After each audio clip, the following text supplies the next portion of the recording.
ఇప్పుడు మనతో పాటు ఇంకా కొంతమంది ఉన్నారు, వీళ్ళని అడిగి తెలుసుకునే ప్రయత్నం మనం చేద్దాం. అన్న చెప్పండి అన్న, ఏందన్న మీ ఊరు సమస్యలు ఏంటి? కిప్కాడ నుంచి మొత్తం ఇబ్బంది ఉన్నది. కిప్కాడ మొత్తం రోడ్ మీద జామ్ చేస్తారు బండ్లు, రోడ్ గుంతలు ఉన్నది మొత్తం, రోడ్ వర్క్ బాగలేదు. ఎక్కడైనా మొత్తం ఊరు పాల్పో మొత్తం రోడ్ అంతా వర్క్. ఇప్పుడు మశాన వాటి కాడికి పోయినాక ప్రాబ్లం ఉంది. ఆల్రెడీ మశాన వాటికే ఉంది కదా, ఉన్నది కానీ రోడ్లు బాగలేదే. వాన పడితే ఇబ్బంది అవుతుంది చాలా. మరి అంశం పైన ఎప్పుడన్నా మీరు కలెక్టర్ కు మీరు విన్నపం చేసినా పట్టించుకోవట్లేదు. ఇక్కడ ఏ కలెక్టర్ పట్టించుకోవట్లేదు, ఏ గవర్నమెంట్ లో అసలు ఏ ప్రభుత్వం పట్టించుకోవట్లేదు. అంటే ప్రజా ప్రభుత్వం కదా, ప్రజా ప్రభుత్వం అయినా పట్టించుకోలేరు, ఎవరైనా పట్టించుకోలేరు. కొలెత్తున్నాం కదా ఏంది మరి ప్రజా ప్రభుత్వంలో ప్రజల అప్పుడు కూడా పట్టించుకోలేరు, ఎవరు పట్టించుకోలేదు. కొలెత్తున్నాం మేము. వస్తున్నా. ఇప్పుడు ప్రజా ప్రభుత్వం ఏర్పడింది, ఇందిరమ్మ రాజ్యంలో ప్రజలకు ఎలాంటి ఇబ్బందులు లేవు అని మా ఊరు ప్రాబ్లం చెప్తున్నాం. ఊరు అయితే బాగాలేదు, మొత్తం రోడ్ల ప్రాబ్లము, మోరీల ప్రాబ్లము, వాటర్ ప్రాబ్లం అన్నీ ఉన్నాయి. ఎట్లుందన్న ఇప్పుడు ఈ ప్రజా ప్రభుత్వం ఎట్లుంది రాష్ట్రంలో? రాష్ట్రంలో అంటే రాష్ట్రంలో ఒక గ్రామం మీది, మా గ్రామంలో ఇప్పుడు కాదు, ముందైన ప్రభుత్వం వచ్చిన గదే ప్రాబ్లం ఉన్నది, ఇప్పుడు వచ్చిన ప్రభుత్వం అయినా గదే ప్రాబ్లం ఉంది. గ్యారెంటీలు వస్తున్నాయా? ఏ లేవు. సన్నబియ్యం వస్తున్నాయి. అవి నువ్వు రాజకీయం మాట్లాడు, ఊరు గురించి అన్నప్పుడు రాజకీయం మాట్లాడక. ఇక లేదంటే ఇప్పుడు మనకు అన్ని సమానం, మనకు ఏదైనా కానీ అన్ని సమానం. రైతుల ప్రాబ్లం ఉంది. ఏముంది మరి పంట నష్టం అని ఇస్తామంటే ఏ ఇస్తారు? మరి ఇంత అకాల వర్షాలు పడుతున్నాయి సంగారెడ్డి అన్నప్పుడు, వర్షం పడితే అప్పుడు ఖరాబ్ అవుతాయి కదా. అంటే అధికారులు వస్తున్నారా? ఎవరు వస్తలేరు. వస్తారు మన అగ్రికల్చర్ మేడం వస్తుంది, మన తీసుకుపోయిందా ఇప్పటికేమన్నా లిస్ట్? రాసుకపోతుంది కదా, వచ్చి రాసుకపోతుంది ఆల్రెడీ. నష్టపరిహారం మన విలేజ్ సెక్రటరీ మేడం వస్తున్నారు, ప్రాబ్లం చూసుకుంటుంది. ఏం చేస్తాం, ఆమెకు ఏదైనా ఉంటే ప్రభుత్వం సహకరిస్తేనే వాళ్ళు చేస్తారు. యూరియా కొరత ఏంది? యూరియా తెచ్చుకుంటారు, ప్రభుత్వం ఇస్తుంది కదా. ప్రభుత్వం అంటే తెచ్చుకున్నాము, ముందు తెచ్చుకున్న ఉన్నాము, ఎన్సీ తెచ్చుకున్న ప్రాబ్లం ఏదో ఒకటి నల్లు పెట్టాలని ఏదో నల్లు పెడుతుంటారు. ఎప్పుడైనా అదే ప్రాబ్లం ఉంటుంది యూరియా గురించి. రుణం అయితే అయినాయి, అయిన వాళ్ళకి అయినాయి, కన్నోళ్ళకి లేనోనికి కాలేవు అంతే. భూమి ఉందా ఏమన్నా మనకు? నాకేం మా నాయన పేరు ఉంది, నాకేం లేదు. ఆటో నడుచుకొని బతుకుంటుంది. ఆ రోడ్ పాల్పో మెయిన్. మరి నిరుపేదోళ్ళం మేము. 12,000 లేదు, రూపాయలు లేదు, ఏది లేదు. ఎక్కడ ఇచ్చిరే నువ్వు? చెప్పండి అన్న, మీ పేరేంటి? నా పేరు మల్లేశం, ఉత్తరపల్లి విలేజ్. మాకు గత ప్రభుత్వం బాగుండే, ఈ ప్రభుత్వం బాగాలేదంతా. మరి రోడ్డు బాగా డ్యామేజ్ అయింది మా ఉత్తరపల్లి విలేజ్, కంది మండల్, సంగారెడ్డి డిస్ట్రిక్ట్. మరి గత 2 సంవత్సరాలు కాంగ్రెస్ ప్రభుత్వం వచ్చి మా విలేజ్లో మోరీ ఏవి వాటర్ ప్రాబ్లం చాలా ఉంది. కేసీఆర్ ప్రభుత్వం చాలా వాటర్ ప్రాబ్లం మంచిగా ఉండే మాకు. ఈ కాంగ్రెస్ ప్రభుత్వం వచ్చి వాటర్ ప్రాబ్లం చాలా ఇబ్బంది ఉంది. మోరీలో డ్రైనేజ్ అంత ఇబ్బంది ఉన్నది. కనీసం బీచ్ పౌడర్ అన్ని చల్లట్లేదు, మోరీలో పడతా. అరే ఈ వర్షాకాలంలో సీజన్ వ్యాధులు వస్తాయి అని చెప్పేసి ఆల్రెడీ ప్రభుత్వం బ్లీచింగ్ పౌడర్ చల్లడము, దోమలకు పిచికారీ చేయడం, మందులు కొట్టడం అనేది జరుగుతుంది కదా, అలాంటిది జరుగుతుందా మీ గ్రామంలో? పిచికారీ చేసిరు ఒకసారి, కానీ మోరీలో పట్టే బీచ్ పౌడర్ చల్లట్లేదు. మోరీలు సరిగ్గా మోరీలు తీస్తున్నారు, సరిగ్గా ఇవ్వట్లేదు. ఒకసారి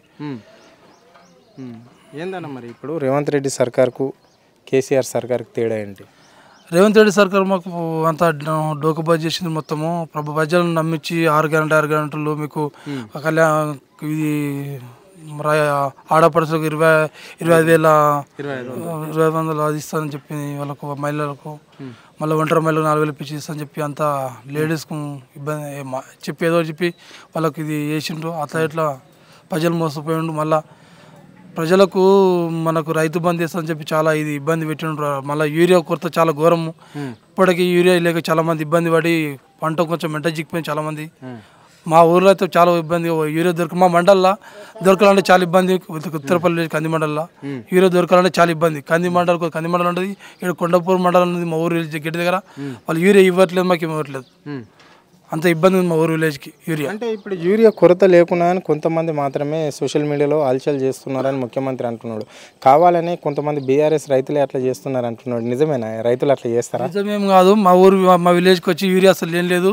మా ఊరు విలేజ్ కంది మండలు, అక్కడ పోతే అక్కడ దొరకదు, ఇక్కడ దొరకదు. ఇక్కడ గేట్ కన్నా ఉంది మా ఊరు చివరిలో, వాళ్ళు ఇవ్వట్లేదు మా ఉత్తరపల్లి విలేజ్కి యూరియా.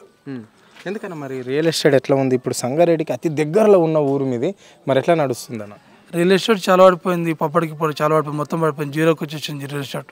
ఇప్పుడు నా 3-4 లక్షలు అయితే ఇప్పుడు ₹1,00,000 అయింది రియల్ ఎస్టేట్. చాలా 1,50,000. ఏందన్న మరి దీని అంతా ఎందుకు అట్లా జరుగుతున్నది? అంటే రోజు రోజుకి పెరగాలి కానీ తగ్గడం ఏంటి? ఇది ఏమింది, హైడ్రా తెచ్చి ప్రభుత్వం మొత్తం పబ్లిక్ని ఇబ్బంది పెట్టి అంతా ప్రజలు ఎంటకి అడిగేసి మొత్తం రావట్లేదు. రియల్ ఎస్టేట్ పడిపోయింది. హైడ్రా మొత్తం మెయిన్ ఎఫెక్ట్ దీనికి. రియల్ ఎస్టేట్ పడిపోవడం కారణం. పబ్లిక్ భయపడతారు సార్. ఇప్పుడు హైడ్రా హైడ్రా వచ్చి మళ్ళీ ఏమి ఎక్కడ కబ్జాలు చేస్తారో వచ్చి గవర్నమెంట్ అని చెప్పి పబ్లిక్ కొన్ని భయపడి మొత్తం రియల్ ఎస్టేట్ పడిపోయింది. చెప్పండి అన్న, ఎట్లా ఉందన్న ఈ ప్రభుత్వ పాలన? ప్రభుత్వ పాలన అనేది చాలా మనకు ఇప్పుడు టీఆర్ఎస్ ప్రభుత్వం ఉన్నప్పుడు అన్ని అందుబాటులో ఉండే రియల్ ఎస్టేట్ అనేది బాగా ముందంజలు ఉండి ఏదైనా డెవలప్మెంట్ అనేది ఒక ఇండస్ట్రీ పార్క్ అనేది రావడం జరిగేది. ఇప్పుడు ఇటు హైడ్రా తేవడం వల్ల ఇండస్ట్రీ అనేది చాలా వెనుకపోయింది, బ్యాక్ అయింది. ఇప్పుడు వాడు వచ్చి ల్యాండ్ కొనాలంటే అది చెరువులు ఉన్నదా కుంటలు ఉన్నదా కొనడానికి ఇబ్బంది పడి అంత బ్యాక్ వెళ్ళిపోయింది రియల్ ఎస్టేట్ అనేది. ఏదైనా ఇంటి శుభకార్యం చేయాలంటే ఒక ఆడపిల్ల పెళ్లి చేయాలంటే ఒక గుంట భూమి అమ్ముకునే పరిస్థితులు లేదు ఇప్పుడు. మొత్తం లేక అంతా ఇప్పుడు అప్పులు ఇచ్చేటోడు లేడు, తీసుకుంటోడు లేడు అన్నట్టుంది పరిస్థితి. ఎందుకే ఇప్పుడు ఆడపిల్ల పెళ్లి చేస్తే భూమి అమ్మవలసిన అవసరం ఏముంది? తులం బంగారం రావట్టే షాది ముబారక్ అని చెప్పేసి కళ్యాణ లక్ష్మి అని చెప్పి తులం బంగారం 1,00,000 చిల్లర రావట్టే, మరి ఇంకెందుకు? అవి ఇప్పటి వరకు ఇచ్చిన దాఖలు లేవు మా విలేజ్లో, ఇప్పటి వరకు ఎవరికి రాలేవు. అది కేసీఆర్ గవర్నమెంట్ ఉన్నప్పుడు షాది ముబారక్, కళ్యాణ లక్ష్మి ఇటువంటి పథకాలు అన్నిటి మేము చూసినాం. ఇప్పటి వరకు అయితే 2.5 సంవత్సరాలు గడిచినప్పుడు ఇప్పటి వరకు మేము చూడలేదు. అంటే ముఖ్యమంత్రి అంటున్నాడు ఇక్కడ ఈ రాష్ట్రంలో కేసీఆర్ పెట్టిన పథకాలను ఏ పథకాలను నేను ఆపినా, ఎందుకని ఇంతగానము మీరు కావాలని చేయవలసిన అవసరం ఏముంది? అన్ని పథకాలు రన్ అవుతున్నాయి కదా, ఆఖరుకు ఆరోగ్యశ్రీ పథకం కూడా రన్ అవుతుంది అని చెప్పేసి గతంలో ముఖ్యమంత్రి అన్నాడు, రాజశేఖర రెడ్డి పెట్టిన పథకాన్ని. మరి ఇప్పుడు అది అవుతుందా? ఆరోగ్యశ్రీ అనేది దాన్ని కుంటుపడింది ఆల్రెడీ, దాన్ని బిల్లులు రాయలేక హాస్పిటల్ అన్నీ మేము ఆరోగ్యశ్రీ దానికి చేయలేకపోతున్నామని వాళ్ళు గిట్ట చేతులు ఎత్తేసే సందర్భం ఉంది. చెప్పండి అన్న, మరి ఇది 6 గ్యారెంటీల ముచ్చట ఏంటి? 6 గ్యారెంటీలు అంటే ఇది 2,500 గృహలక్ష్మి కింద అది ఇస్తా అని చెప్పి అది ఆపేసిండు. యూరియా కొరత ఉంది, యూరియా అనేది కొట్టుకొని వచ్చే కాలం ఉంది. మాకు కంది మండలం అయినా మేము కొండపూర్ మండలం మాకు దగ్గరలో ఉంది, అక్కడ పోతే మీ మండలి కాదు మీకు ఇయ్యం, అక్కడ మీ కంది మండలి ఊరి అని చెప్పి అలా చెప్తారు. ఇబ్బందులు చాలా ఇబ్బందులు. పంట అనేది ఇప్పుడు చాలా వెనుకబడిపోయింది. ఇప్పుడు ఈ రాష్ట్రంలో ముఖ్యమంత్రి రైతుని రాజుని చేస్తాము అని చెప్పేసి చాలాసార్లు చెప్పడం అనేది జరిగింది. రైతుల ప్రభుత్వం ఇది, రైతుల చేత వచ్చిన ప్రభుత్వం ఇది, రైతుల గురించి వచ్చిన ప్రభుత్వం అంటున్నట్టు. మరి రైతులకు ఏమేమి ఇచ్చిండు ఇప్పటి వరకు 2 ఏళ్ళ వరకు? ఏమి ఇచ్చిండు? ఏమి ఇవ్వలే. ఇప్పుడు యూరియా మనకి ఉండే నిత్యావసర వస్తువులు లేక యూరియా అదే లేదు అందుబాటులో. ఇంకా పంట ఏడ డెవలప్మెంట్ అవుతుంది? పంట దానికి వేస్తేనే పంట ఎదుగుదల వస్తుంది. అటువంటి మసాలాల యూరియాలే అందుబాటులో ఇస్తలేదు. ఇంకా రైతే రాజానికి ఏంటి?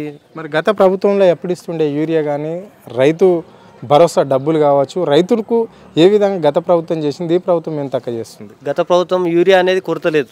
ఆటో ఆయనకి ఇస్తే ఒక 200 ఇస్తే 3 ఎన్ని సంచులకి ఇస్తే అన్ని సంచులు ఆటో ఆయన వేసుకొచ్చి, ఇప్పుడు మనం పోయి చెప్పులు పెట్టుకొని లైన్లో నిలబడవలసిన పరిస్థితి వచ్చింది. అంటే ఈ చెప్పులు పెట్టుకునేది అందరూ కేవలం బీఆర్ఎస్కు కార్యకర్తలకు సంబంధించిన వాళ్ళు బీఆర్ఎస్లో చేస్తున్నారు అని చెప్పేసి ఇక్కడ కాంగ్రెస్ మంత్రులు అంటున్నమాట. కాంగ్రెస్ క్యాడర్ గిడ్ ఇదే మాట చెప్తుంది. ఇది వాస్తవమేనా? వాస్తవం కాదు ఇది. ఓన్లీ కాంగ్రెస్ వాళ్ళు, ఇప్పుడు కాంగ్రెస్ వాళ్ళు లేరా, టీఆర్ఎస్ వాళ్ళు లేరా, బీజేపీలు లేరా? ప్రతి ఒక్కరు వ్యవసాయం చేస్తారు. అందరూ ఓన్లీ టీఆర్ఎస్ వాళ్ళే అనే వ్యవసాయం చేస్తలేరు కదా. ప్రతి ఒక్క కార్యకర్త చేస్తాడు వ్యవసాయం. ప్రతి ఒక్క బీజేపీ కానీ ప్రతి సిపిఎం సిపిఐ అందరూ వ్యవసాయం చేస్తారు. ఓన్లీ టీఆర్ఎస్ వాళ్ళు అనేది ఎట్లా అది కావాలని చెప్పడం అది. Okay, right. ఎందుకన్నా మరి స్థానిక సంస్థల ఎన్నికలు ఈ ప్రభుత్వం ఎందుకు పెట్టలేకపోతుంది? ఇప్పటికే 2 సంవత్సరాల దగ్గరకు వచ్చేసింది ప్రభుత్వం ఏర్పడి తెలంగాణ రాష్ట్రంలో. మరి ఎందుకు సర్పంచ్లను, ఎంపీటీసీ, జడ్పీటీసీలను ఎందుకు నియమించలేకపోతుంది ప్రభుత్వం? అవి ఇచ్చిన హామీలు నెరవేర్చలేక ముందుకు రాలేకపోతుంది గవర్నమెంట్. Okay, right. అంటే ఇక్కడ బీసీలకు కొంచెం రిజర్వేషన్ కల్పిస్తామన్నాం కాబట్టి స్థానిక సమస్యలు ఎన్నికలు లేట్ అవుతున్నాయి. కానీ మా చేసిన 6 గ్యారంటీలలో మేము ఇచ్చే పథకాలు ఇందిరమ్మ ఇండ్లే కావచ్చు, సన్నబియ్యం కావచ్చు, కొత్త రేషన్ కార్డులు కావచ్చు, మళ్ళా ఇక్కడ సబ్సిడీ గ్యాస్ కావచ్చు, ఉచిత కరెంటు కావచ్చు, రకరకాల పథకాలు ప్రజలకు పోయినాయి. మేము ఓట్లు అడగని అవసరం లేదు. ఓట్లు స్థానిక సంస్థల్లో కాంగ్రెస్ పార్టీ వైపే ఉంటారు జనాలని కాంగ్రెస్ వాళ్ళు ధీమా వ్యక్తం చేస్తున్నారు అన్న. ధీమా వ్యక్తం చేసి ఇప్పటివరకు కోడ్ వేయాలి కదా. ఆయనకు అంత గ్యారంటీ ఉన్నప్పుడు కోడ్ రిలీజ్ చేసి ఎలక్షన్ పెడితే మా విలేజ్ రోడ్ చూస్తే ఇబ్బంది ఉన్నది. ఇప్పటి వరకు అది ఎవరు చేసింది లేదు, ఏం లేదు.